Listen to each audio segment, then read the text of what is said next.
As soon as I open it, roaches. To where when I walked in the house, did you scream? You don't know my life, bro. Welcome back to Econics Talks, guys. When I pop up, everybody gonna be like, man, overnight success. Lifestyle topics, entrepreneurship, and investing. Are you serious about this? Because if you are, then I'm willing to back the business. We want to inform you, educate you, and empower you so that you can maximize your life. Let's get started.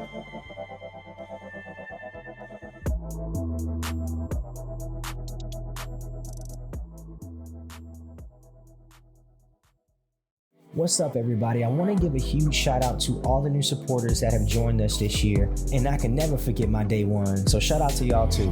As most of you guys know, running an independent podcast takes a ton of time and energy. Now, if you ever benefited from an episode of this show or mini episodes and you'd like to support, you can do that by buying us a coffee. You can reach that by the support link in the show notes, or if you're following me or Econics on Instagram, it'll be in the link in the bio. And this will be used to cover any expenses that come with the show. I appreciate everything you guys have done, and this has been such a fulfilling year. Now, on to this episode. Welcome back to another episode of Econics Talks, guys. Today, we have Victor Young. Y'all, I'm gonna just tell y'all a personal story about Victor. He gave me my first internship when I was coming right out of high school with Toyota of Tampa Bay, but he is the founder of Dunamis Premium Spirits. He's the managing partner at Morgan Auto Group. He is the vice chairman of Moffitt Medical Group at Moffitt Cancer Center, and he's also the founder of Primorpheus Technologies.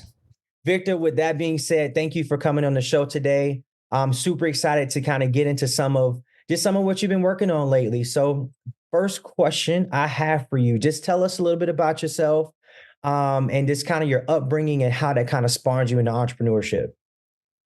Absolutely. First of all, thank you, Joshua, for having me on the show today. So I was actually born and raised in Tampa, Florida. So local.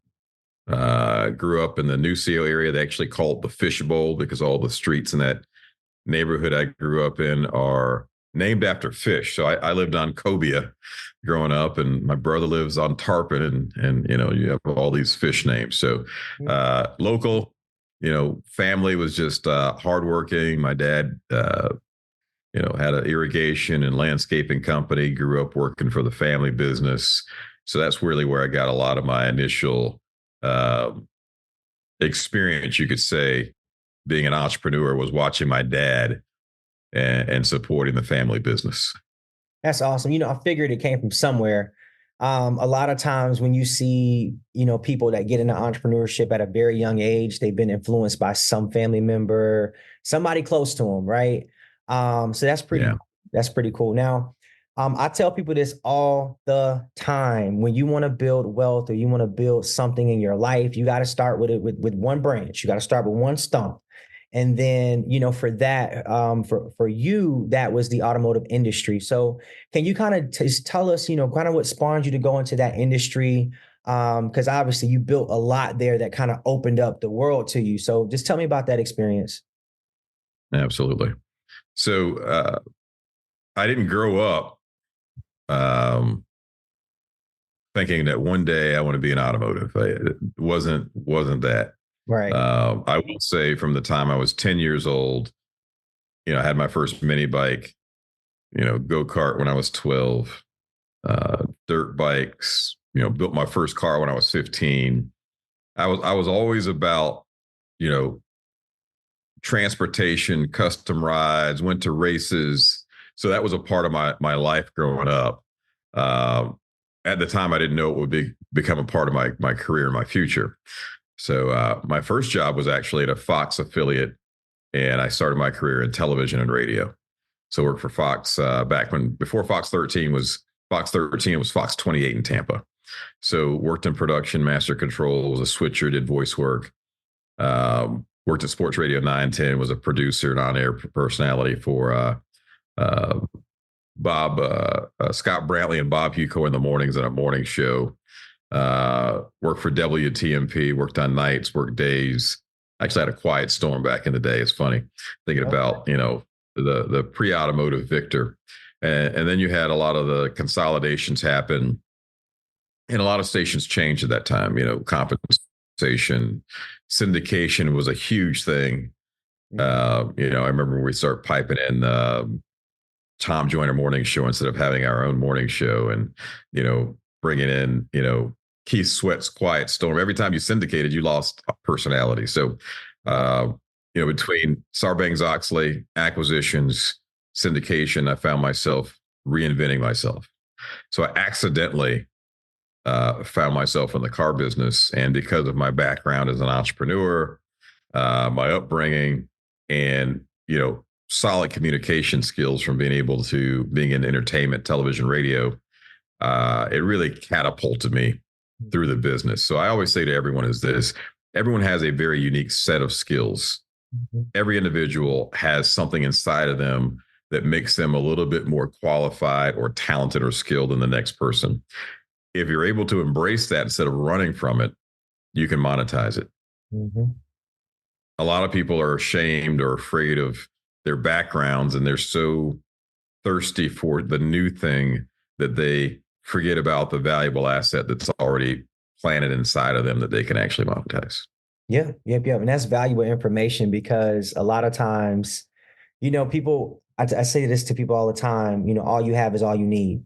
And because that's the truth. Yeah. A lot of us think that, we have imposter syndrome, or we compare ourselves to other people's successes and failures. And next thing you know, we're trying to please other people. And so you just focus on yourself, and then you'll be happy. That's it. Now, that is it. When you started to kind of really dig your heels into that industry, what made you want to commit and say, all right, this is kind of where I want to plant my flag and grow my career? Josh, it actually took me 2 years to commit, to be honest with you.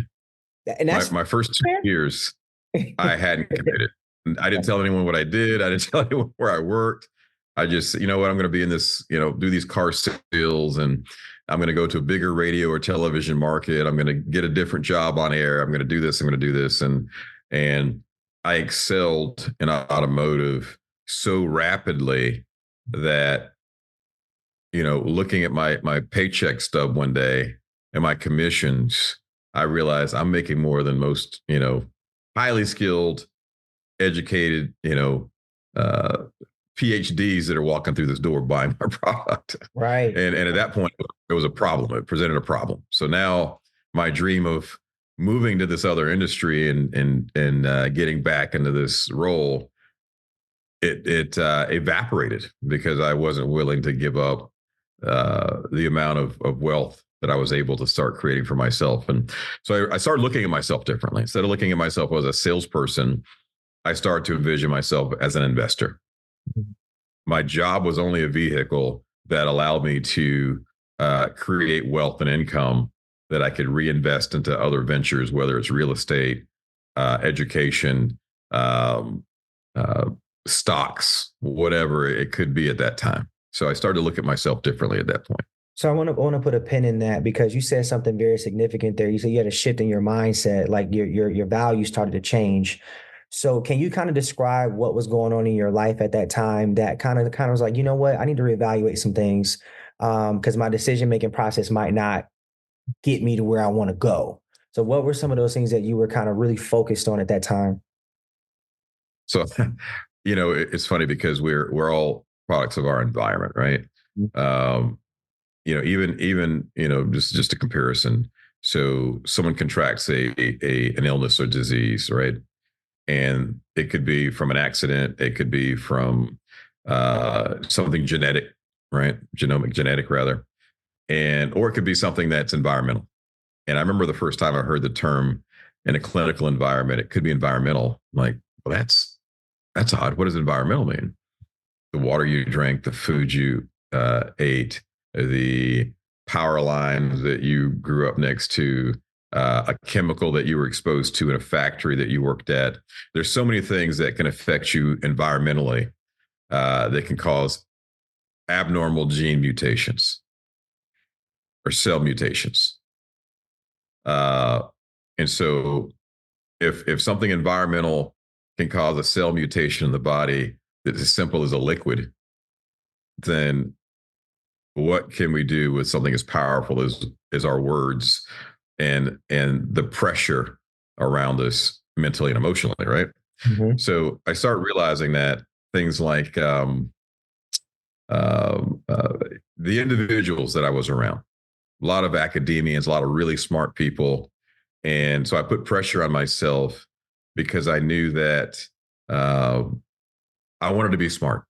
I wanted to be intelligent. I wanted to be in that room with all the cool kids and present myself as such. And so I struggled to, maybe go and educate myself more. And that was a big struggle for me. Not that I wasn't educated, but when you're in the room with PhDs, maybe I need a PhD, right? Right. And then I started hanging around individuals that were just good old fashioned wealthy individuals. And so I started looking at their life and it's like, well, how'd your life start? And a lot of them were just like, we had a family business. I took it over. I had a great idea. I dropped out of graduate school or undergrad, and I chased my dream and I built this business. So I started to realize there's different approaches to being successful. Yep. And so I took all those the environmental pressure off myself to be like someone else. And I just accepted my path and the tools that I possessed organically in my toolbox. And it really accelerated my growth because instead of trying to go down someone else's road and follow their playbook, I was able to actually run my own plays that were organically normal and efficient to me. And then I would just include a little bit of good old fashioned knowledge from some mentors and some of the wise women and men in my life that said, if you do this, this will happen. And I leaned into that, trusted it, believed it. And I actually shortened, my time almost like a video game. I jumped through levels, and was able to find success quicker than some other people that had to hit every single pothole. Yeah, and I'm so glad you shared that. As a young man, I've struggled with that. Growing up and meeting somebody like you at that age in my life. I was like 17, 18. So I'm thinking like this is my epitome of success. But then you start to get exposed to, like you see, the academia, all of that stuff, and it's like, well, I want to be intelligent. I want that. And so then I go to Morehouse, right? And so I'm like, I'm at the best school for Black men. I graduate, do this, do that. And so then it's like I'm comparing myself to dudes who went to Harvard Law. And I'm like, bro, I'm never trying to go to law school, like not like for real. And so as I took a step back and I was like, okay, I want what I want, but this ain't for me. Like going to school and trying to get a PhD, like my sister can do that. I got friends that's not my lane. And so like just right. to hear someone say, like, nah, like I needed to talk to some different people because my vision doesn't align with yours doesn't mean it's wrong. It's just, I don't want to go down that path. And so, Right. and I tell people this all the time, when you are in entrepreneurship and you're just kind of going down a path that's, kind of not, often traveled, you gotta be able to open up your mouth to talk to people because a lot of people have been through what you've been through. If you don't open your mouth, like you stuck at square one trying to figure it out when there are people that have traveled that path. So, like I said, anyway, just to hear you say that, it's like, oh, like I'm there. It's like the light like just came on in the last couple of years of my life. And it's just like, yo, some of that stuff that I used to care about, like what my GPA was, I used to stress so much about, oh my God, nobody's ever asked me what I graduated with. Nobody cares where my degree comes from. All of these things that you think matter when you're trying to chase degrees. Bruh, what does my paycheck look like? What does my ROI look like? Let's talk about business. What are we doing? So the conversation started to change and the values, because all end of the day, the PhD with $200,000 in student loans ain't doing much better than me. And so when you start to really evaluate what you take home, then the conversation changes. And so anyway, we got all that. Well, I'll tell you what, and you just even hit on something. The conversation changes, and so I remember pulling up a Lamborghini at an event, and everyone says nice Lamborghini, and then there's one person later on that said, well, what year is it? It's like there's trying to find a way to diminish the fact that you got a Lambo. That I just pulled up in a Lamborghini. And so, my answer was, well, what year is yours? And he goes, well, I don't have one. Yeah. And what I learned a long time ago is don't enter into conversations with individuals who you shouldn't be in a conversation with, because they can actually make you question yourself, question your value, question your worth, question everything about yourself. And they're not even there. They're just qualified to talk to you. Throwing shade. Yep. Throwing shade. Yep. And just to get to a point where that takes a lot. And I don't think people really realize that, like how much self-confidence that takes, and just self-worth and having self-worth to be able to stand out. There's a reason why you're the CEO, because the people don't have your headaches, but they also don't have your paycheck. And so people don't understand, like, well, yeah, you're the person that gets called when there's a break-in, if there's something that goes wrong, if the partners aren't happy, they're calling you. And so it's like, okay, well, you want his paycheck, but you don't want his problems. But people, they have a certain level of understanding, and you only understand where you are typically. And so that's why I try to tell you. Go ahead. No, I was just going to say, and we're all on this planet for a different reason, a different mission. Right. And so we can't make everyone think and behave like us. Mm-hmm. And recently I had an individual who does great things in the community, and feeds the homeless and does a lot of very noble things, and I love it and support what he does. But he looks at me and he says, he goes, yeah, your life is so different from mine. He goes, you drive around your Lamborghini, fly in your helicopter, and he goes, what are you really doing for the world? Right. And he missed the whole thing. Right. Yep. He missed the whole thing. His job, his mission is doing what he's doing right now. That's what God designed him, the universe, whatever you believe, designed him to be able to do. Right. On my end, I'm able to go out and find young men and young women who want to change their family dynamic, who want to break the curse, who want to create legacy, so that we don't have as many people who are homeless without support, without a foundation, without an advocate. I'm working on the other side of you. Yeah. So instead of seeing me as working on the other side when we're on the same team, he saw me as just this guy who's out there doing it for myself. Right. All the young billionaires and all the families that I've been able to impact hasn't watched a thing of that. So I always, again, you can have someone plant a negative seed into your life that makes you doubt and question your mission and your objective in life. Don't ever let them do that. Make sure you stay on the course, stay on brand, stay on mission, and do your thing. That's real, man. Y'all, he dropping gems, man. Come on, Victor, talk to the people. Yes, man. So I appreciate that. Just dropping a lot of knowledge. Now, leadership. So obviously building your business, going from one company and going from one to the next, elevating. What has been your overarching, leadership philosophy that's kind of carried you through some of these transitions? So funny story. I'll watch CEOs, and you'll see different CEOs change companies, right? Mm-hmm. Someone will go from Sonic Automotive Group to Pepsi to Pep Boys parts, and you're like, or Boeing to what? I mean, it's like, you see these people jump companies, right? Yes. So it's like, how can they go from Coke to airplanes or cars to healthcare or food? How do you do that? Did that person go to college every single time for every single one of those industries? The answer is no. Mm-hmm. The answer is no. What these people are doing and what I do is I replicate myself in multiple environments. And so I know what's on brand for Victor.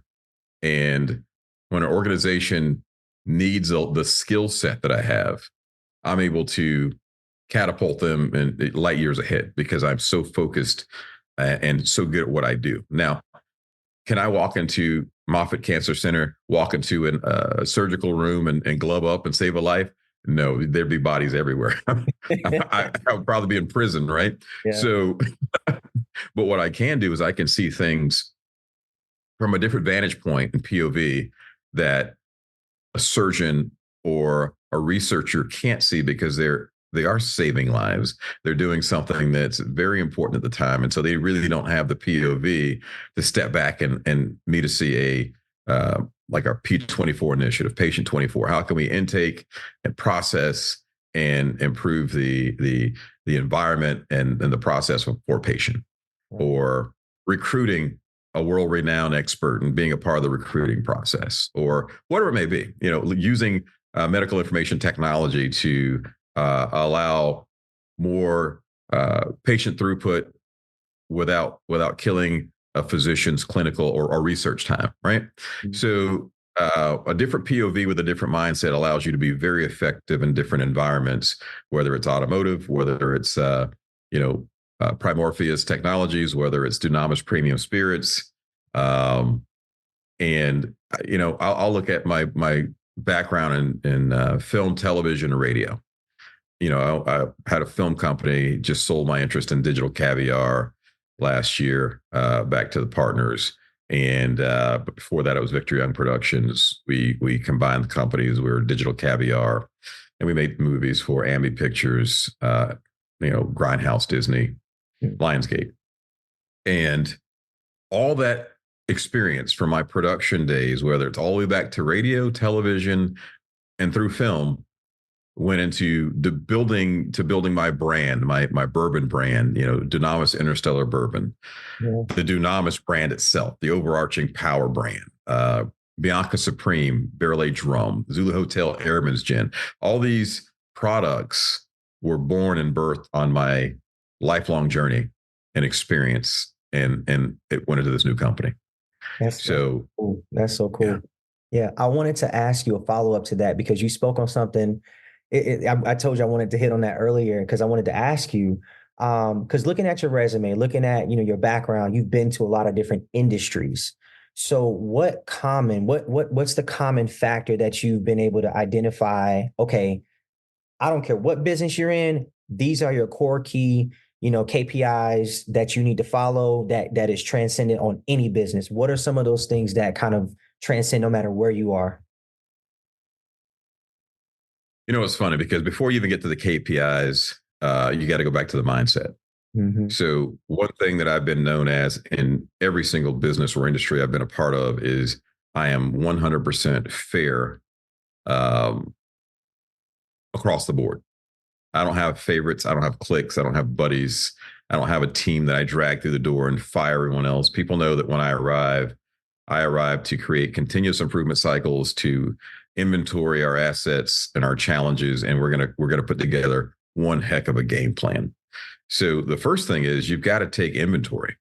I see people come in and they start laying down KPIs, and they don't even know if they have the assets, the tools, the human capital, the technology to even deploy, let alone execute that KPI. Mm-hmm. So I like to put things in order. What's the low-hanging fruit that the teammates, the stakeholders, the partners, the board, whoever it may be that I'm working with, how can we set some standards or some KPIs that's low-hanging fruit that we can actually see the progress in a short period of time, get some momentum, and create some glue for that team. All right. The team just, we just got a first down, right? Mm-hmm. Let's not think about the Super Bowl yet. Let's get some first downs. Let's make it out of the postseason into the playoffs. And now we're talking about, the championship game and then the Super Bowl. Mm-hmm. And I think sometimes people go too far too fast without having the knowledge they need, taking inventory of the human assets, the organic assets. I'll give an example, making movies. You can try to go to a studio and spend $10 million to create a $2 million movie. It loses $8 million. Your investors goes away. The studios run from you, and you're mud in the industry the rest of your days. Yeah. Or you can make a $2 million movie for $1.5 million because you made it in an environment that you had access to, locations that were practically free, if not free. You had local government, state government incentives behind you. Wow. You had actors that organically lived in your market, or influencers that said, "I love to be a part of it and I like your cause." And so really being able to go back and pull things together that exist organically that can provide added value and capitalize a deal so that it brings so much more value that by the time you package it, mm-hmm. an investor says, this thing has $3 million worth of organic value in it. And yes, I'll invest in your $2 million movie because the risk is minimum. So it's like being a risk manager, minimize your risk. Right. And see, it's crazy, man. I really, really enjoy hearing you speak from that vantage point, because, that one, it gives me hope, because that's the goal, right? That for me personally is to have a portfolio that you manage, whatever industry it is, you manage whatever you want, but you have the skill set that you developed over time that says, all right, I got this knocked out. Now I know how that works. I know how that works. So if you're going to advise any young entrepreneur, what's some things, some books or anything, what's kind of some starting points and building blocks that you say that you would kind of advise people that they focus on when trying to go and build that expertise out there? There's a lot of great books out there, books, right? Michael D. Abrajoff, It's Your Ship. I mean, Good to Great, again, classic. Ram Shriram, Execution. It's a lot of great books and a lot of new stuff out there as well. Raving Fans and Peter Thiel's 0 to 1. I could name a gazillion books. But one of the big things I would say is find books that mitigate your weaknesses and find books that maximize your strengths. Everything else in the middle, you can get along the way, right? So if I'm really good at something, how can I become amazing at it to the point where if you drop me on any planet, any country, I can go execute it from any vantage point? Being a helicopter pilot, airplanes, I'm also a fixed wing pilot. So I learned flying airplanes first. So you fly an airplane and there's a runway, and it goes, you can land on either end. And if the wind is blowing, you need to land into the wind. And so pretty much there's an advisory, you listen to it. Okay, they're using runway, 28. So today I'm landing 28. Tomorrow I'm landing 05 because of the weather. But when you fly helicopters, you land in places that aren't controlled, uncontrolled off landings, off airport landings. And so your skill set has to be 10 times higher because you could be landing from any heading on the compass 360 degrees around. At any point, there's no control tower, there's no ATIS, there's no weather guy. You just have to be able to know your environment and pick one of 360 degrees of approaches to land in a spot, right? And so it requires your brain to be more aware of your surroundings all the time and have more skill, more tools in your toolbox. And so with that said, it's creating awareness of the moment that you're in, having the skills and the experience and the learning to transition out of that moment. And so I focus on those emergencies a lot. And if I can control the emergencies, you've got more skill than you need to do the day-to-day. Yeah. Because emergencies require a lot more awareness, right? So a lot of people spend time in the middle, way too much time in the middle, just collecting what I would consider, I won't call it useless knowledge, but just knowledge. Right. Focus on the emergencies on one side and focus on mitigating your weaknesses and closing that door. It's almost like in the cyber world, where those vulnerabilities exist. How can I go to zero risk, protocols, framework, mitigate a vulnerability, and prepare for the worst on the other side? Everything in the middle is a cakewalk from there. Yep. I like it. So with that being said, a lot of people want to know, well, how in the world do you manage all of this? Right. So you talk about reading and strengthening your weaknesses, and, making your strengths and just doubling down on those. So what does a day look like? How does that discipline look like? Are you super disciplined? I mean, what does your calendar look like now? Has it changed over the years? Things like that. My calendar has changed. So in the film world, you'll have a story arc, right? In the film world, you have a story arc. So the actual film itself will have an arc and it'll take you somewhere. You know how it's going to start, you know how it's going to end, but you have this arc in the middle where the characters develop. And then you'll have a character arc per se. That character at 10 years old acted and behaved this way because of his environment from birth to 10. And then from 10 to 20, this character evolved into this person because of his experiences at high school, his neighborhood, a birth, a death of a parent, a divorce.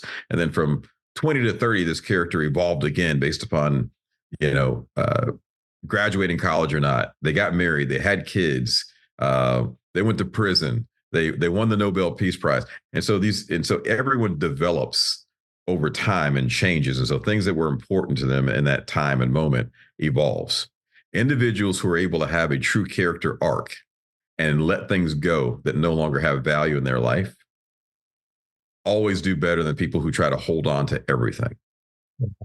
Because, whether it's a car or an aircraft, the more things you're holding on to that are sticking outside that fuselage or outside your airframe creates drag, and it slows you down.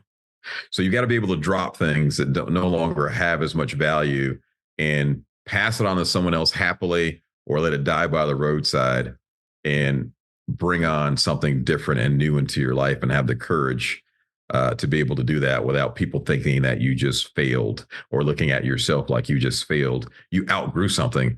Give it to someone else, gift it, sell it, move on from it. Don't let it get in your head. Yeah, that's real, man. So, because even on my short career, I've had a couple of professions already, and it's just like, okay, you eventually find your footing. But I think people kind of get caught up in, okay, this is my identity. I work here. This is what I do, and this is who I am. And working in corporate America for some years, I kind of started to see that. And the longer I was there, I'm like, people would kind of look at me weird for having outside things going on. And I used to hate that. And I'm like, why y'all criticizing me? I got stuff going on outside here. And I didn't even really talk about it. But the mindset was it's frowned upon to have anything outside of your job, because that thing is going to take you away from us. And so they're discounting your intellect. There you go. You can't walk and chew gum. They're discounting your intellect. Yep. This is all. And what I've learned is this. When I go out and Governor Scott appointed me to the Florida College Board back in 2011, gubernatorial appointment. And so being a trustee there, I was able to go to some events, and, you hear Bill Gates and you hear all these speakers of multi-billion-dollar companies. I was able to bring a lot of that knowledge, insight, futurism back into my automotive group and make sure that we're future-proofed. Make sure we know what tomorrow's client looks like. Make sure we understand human behavior. Make sure we understand socioeconomic educational trends and what it means in our marketplace, and utilize all that, all of it. So sometimes people don't realize, when you expose someone to other data, other industries that influence yours, you can't even monetize it. It's invaluable. It allows you to make decisions for the future. Again, risk management. There you go. So with that risk management, I got another question for you. I mean, this is a good conversation. As a leader, your decision-making process. So obviously you faced a lot of tough decisions. You might've had to fire people, hire people, all kinds of stuff. You just never know. So can you kind of describe, what do you consider in your decision-making process, from what do you prioritize over other things? Decision-making when it comes to personnel. No one ever wants to fire anybody, right? And when I hear people say, my boss just wants to fire me, right? You hear that sometimes. Well, who hired you? Well, he did, or she did. Well, hold on. I'm confused. So she hired you, but now you honestly believe in your heart of hearts that she wants to fire you. Right. Couldn't she just fire you by not hiring you? Right. So normally there's something there that we're not looking at. And so I make sure that I am very clear at all times with an individual, whether I'm excited with them, whether I'm concerned for them, whether they're off mission, on mission. I communicate it very clearly all the time. And I will never communicate beyond the conversation that you and I are having. This is my tone. This is my engagement. But when I speak to someone, they know it's serious. I don't waste words. There's nothing where I say I feel like whatever. There's no feelings. There's no emotions in what we talk about in the business world. My emotions and my money don't even know they exist. They live in two different planets. And so all the decisions I make are based upon the mission. Are we exceeding in the mission? Are we failing in the mission? Are we on track with the mission? That's it. Right. And if we're not on track and we're not tracking the mission completion, then we're going to talk about where's the distractions, because we're off track. And the mission is going to get tougher as we go along. It's not going to get easier, because in people's mind, sometimes the thing that they're dealing with in that moment, they think is going to be the toughest thing they deal with. And they don't realize there's another bigger challenge on the other side of this part of the mission. Right. So I only speak in exacts. I only speak about the mission. I I even let someone know when I'm concerned for them. You know, I'm very concerned about your future with the company. I'm very concerned about you finishing this product. How can I be of service? What could I teach you? Where could I send you? You know, how can we make sure you have all the ammunition, all the tools, all the resources that you need to be successful? And so it starts with coaching, providing the resources, supporting someone, but communicating every step of the way. The biggest problem is we want to be nice. We don't want to tell someone when they're in jeopardy. We don't want to tell someone when they're behind. And by the time we step up, then we're in an emotional state, and now we're angry, and all this person sees is our emotion. And now they're going to refuse the help because they see this emotional person in front of them and they're going, this person's trying to fire me and I'm not going to give them that. And they can't see where I'm at and I can't show weakness. That's how business relationships fail. Let me ask you this. How has that philosophy of yours evolved over time? Because I know you didn't start there, you know, because it's tough to fire people. You build relationships with folks, you know, you hire them because you care. And so how has that growth, or how you manage the emotional side of it? Because it's not like you give a damn, you care. So how do you manage that side of things as well to make sure that you aren't coming off as, you know, just a no nonsensical boss that doesn't care about anybody's, you know, at home things? How do you balance that? Right. You know, it takes balance. It takes balance, right? Because frankly, there's people, not everyone in a business environment is authentic, right? So there's people who manipulate and take advantage of situations. And then there's bad bosses out there, right? There's people who just don't have the leadership skills and they're being a boss instead of, a leader. So how do you balance all that? When there's an opportunity for me to thank someone and commend someone and genuinely communicate with them about their well-being, I take every advantage to do that. I will not miss an opportunity to say thank you or great job. So now we've got to have the tough conversation. I'm not this guy who stays so tight and tense and afraid of a human interaction that I've never said thank you, that I've never said I appreciate you, that I've never said I'm investing in you. And I see that you're investing in us and me. I take advantage of every moment so that when the tough conversations happen, is not the only thing they've ever heard is a tough conversation. Yeah. And a lot of people are afraid to do that because if they figure if they appraise someone or give them good feedback, that person is going to look at them differently when they have to have a tough conversation with them. Yeah. And in actuality, the individual on the other end is thinking, I never even knew I was in jeopardy. I never knew I was doing a bad job because you never told me. And then you jump out of the bushes and it makes it look like you're just trying to fire me. Right. So we fail as leaders when we don't communicate every step of the way and let someone know where they stand and also let them know that they are a part of the team and they're valued and their personal well-being does matter. Now, I will say this. There's some individuals that every day they got a personal problem, right?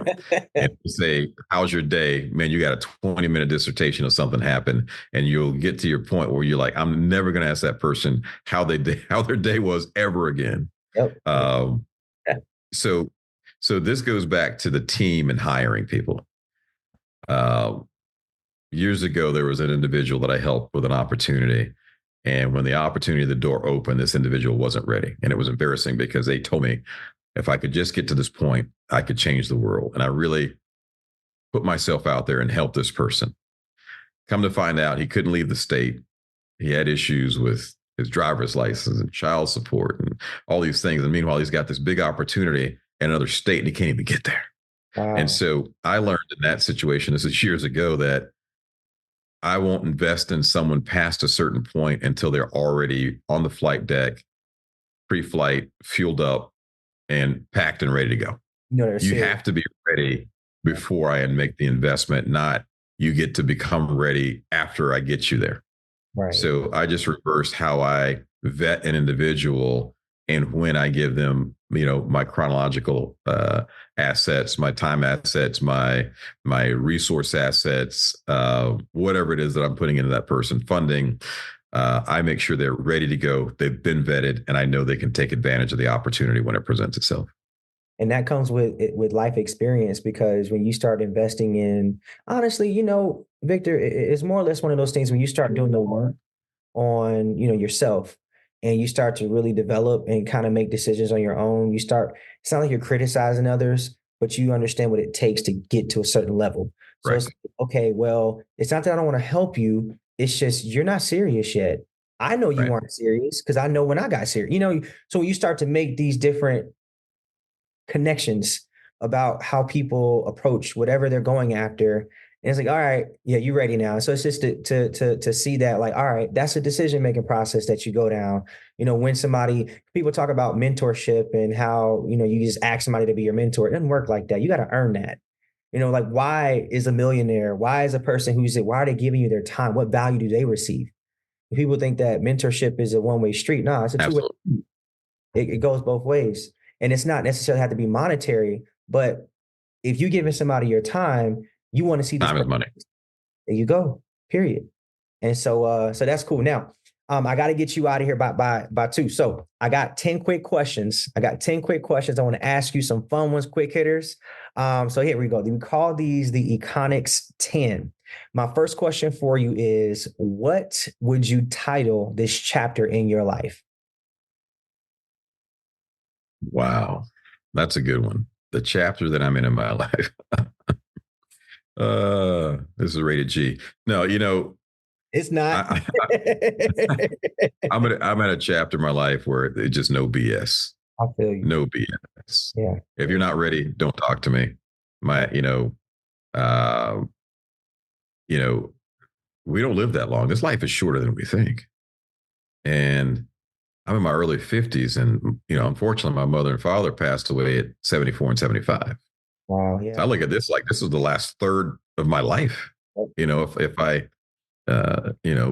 end up where my grandparents and my mother and my father left, and passed. And so for me, my time is very serious right now.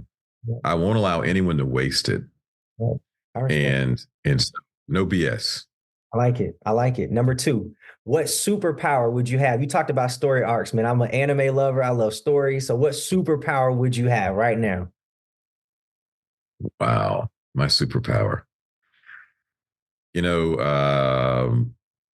My courage. I would consider myself very courageous. I'm not persuaded or pulled off course. I don't let peer pressure get to me. I don't let people discount me and make me feel less than. And then more so, because of my humble beginnings and because of how I work, I won't allow someone's perception of my success make me work less, because people try to throw it in your face when you've worked like a savage your whole life to build and create opportunities for family and friends and loved ones and community. And at a certain point, they act like you were born with it. When I was out digging holes at 12 years old and sitting on the back of a truck eating, my lunch on the side of the road with a work crew, getting called names on the side of the road. Nobody was there for all that, right? Nobody was there for any of that. So when someone starts talking about, my arrogance and my greed, it makes me think less of them as a human, and it makes me realize how immature they are and how they haven't even started yet. And if they could walk in my shoes for the shit that I've had to go through, they would know how immature and ignorant they sound. Yeah, people don't know, man. I tell people all the time, when you see somebody as successful as yourself, they paid a price. Everybody got to pay a price. Everybody, I don't care who you are, everybody has a price to pay. So for whatever you got, however great that gift is or that blessing is a price. And so people criticize because they don't know the price you paid. But I'm starting to learn that now. Like, yep, you got to earn this thing. So thank you for that.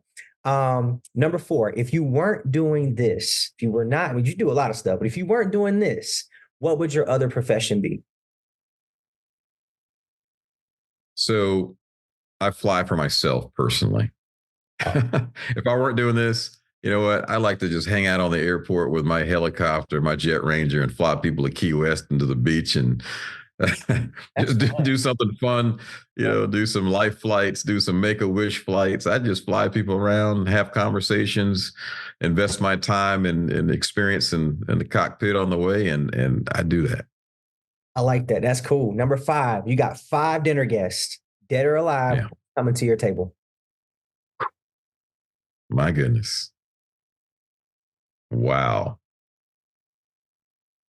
This could be crazy, right? This is going to be crazy. I want to hear this table. Wow. Now,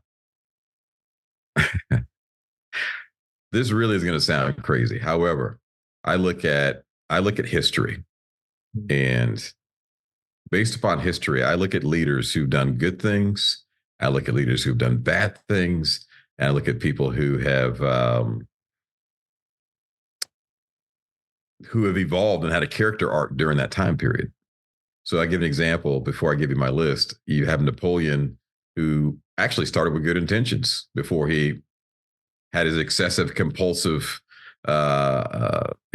disorder per se, and you just couldn't stop going to war. It's all war was what he was good at. It's what he knew, until the point where he had conqueritis. Right. We had to go and conquer everybody. The guy got off the chain per se.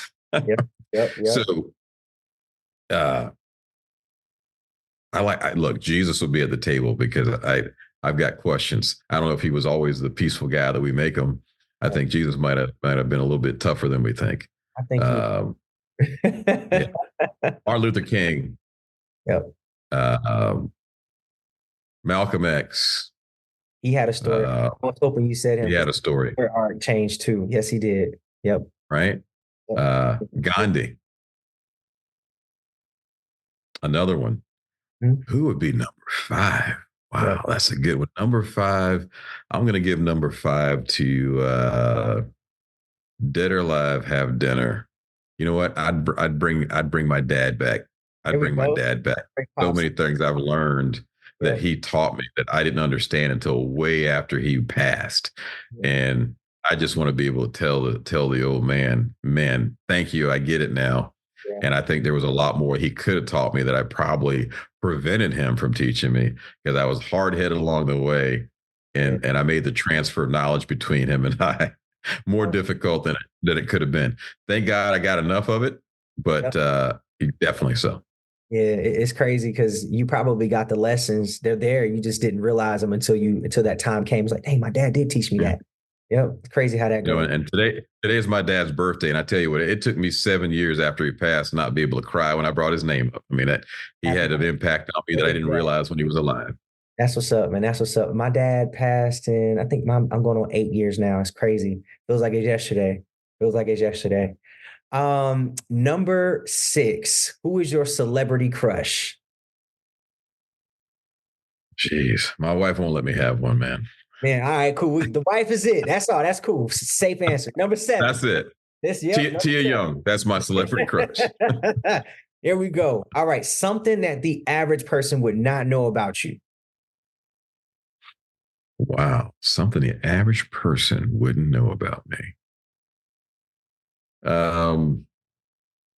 I'm extremely technical. When I was 18, I was fortunate enough to get a lot of training from some of the old hobbyist computerist back in the day, and that has stayed with me. So my understanding for technology, hardware, software, and now moving into AI has made me a little bit of a futurist per se, and a highly technical individual. You got to have some offline combos about that. I'm definitely want to talk to you about that later. All right. Number 8, what is your favorite productivity hack? Like, what do you use to kind of jumpstart you to get things done? Wow. What do I use to jumpstart me or get me going? You know what's crazy? My brain doesn't turn off much. It's more difficult for me to shut it off than it is for me to start it up. I even had to learn to keep something next to my bed so that when I have an idea, I can write it down and allow myself to go back to sleep. If not, I used to have to get up and go work on it or document it. My brain wouldn't turn me off. But if I had to think what charges me up, you know what? Aviation. I see a helicopter, or a jet, something, and just hearing a pilot seeing a maneuver that I'm familiar with. It's skill based. It just makes me get jacked up. Go, man. I like it. All right, number 9. Name 3 of the most influential people in your life. Wow. 3 of the most influential. Number 1, obviously, my father. I'm going to give my mother a spot in there. Count them as 1. Parents. Maybe 2 more. Yep. Parents are all right. Parents are 1. Great. Larry Morgan. Larry Morgan, I met at a great point in my career, going to the next level. My partner at Morgan Auto Group. At the time, I was a president of Loki Motor Company, and just I learned a lot of acquisition, cash flow, looking at a business from outside of the operations aspect of it. And I was already an operator, president of a company, operating officer of a company. I got to learn a lot about the executive side and understanding capital and valuation. And Larry's a good guy, he's a real good guy. So Larry Morgan, and I'm going to give you one more. That's tough. I got a lot of really solid role models out there that I could choose from. I'm going to give you one that's a gentleman that's probably I've watched him from a distance over time. And because of his schedule, my schedule, there's times we talk, there's times we don't talk. But his name is David Grain. And David Grain opened a company called Grain Communications, Howard guy, and, has grown a billion-dollar company a couple times. And, wow. and so, he was definitely instrumental in giving some of that experience of getting through some challenges when you're growing billion-dollar companies. It's a different challenge when you're growing $1 million company versus building a $1 billion company. Yeah. I'll get there one day. All right, number 10. This is the last one. Fun one. PB&J or grilled cheese? Whew. From Tampa. So that's tough. Yeah, that's probably the toughest question you've asked. Tampa, man, you got to have one, right? You know what? We ate a whole lot more PB&J than grilled cheese, but I tell you what, a well done grilled cheese sandwich, butter on both sides, and that skillet, little crispiness on that toast. Fire. It's hard to beat that. There you go. Yo, Victor, thank you so much for answering my questions. So everybody, he will be the keynote speaker for the CEO Experience partnership with Andrew Ware. You guys have been familiar with my partnership with him as well. This event will be taking place on March 8th. So check the link in the show notes for your tickets, and then we will get that out there. Now, Victor, the last thing I need from you, tell everybody how they can contact you if they want to do business from you, buy a car from one of your dealerships, whatever they want to do, just tell us how we can find you. A couple things. Okay. So right now, the biggest thing, Dunamis Premium Spirits, my distillery brand, it's growing nationally. We've got an amazing bourbon, Dunamis Interstellar Bourbon. You can find it at Total Wine and More. You can follow us on all of our social media at Dunamis Spirits. So Dunamis and then Spirits, or Dunamis Premium Spirits online. You can actually buy from 44 states online. So we ship direct to the house from our website, DunamisPremiumSpirits.com. And if you just want to follow me, my podcast, and some of the other things I do, then just follow me at The Victor Young on Facebook or Instagram. Thank you so much. So guys, I will also add Dunamis Premium Spirits and all of their links in the show notes as well. So go to the show notes. You literally click the link. It'll reroute you right to his pages. Victor, thank you so much for being a guest. I appreciate you, and I would love to do this again. And that's it. Y'all have a good one. Peace. Thank you.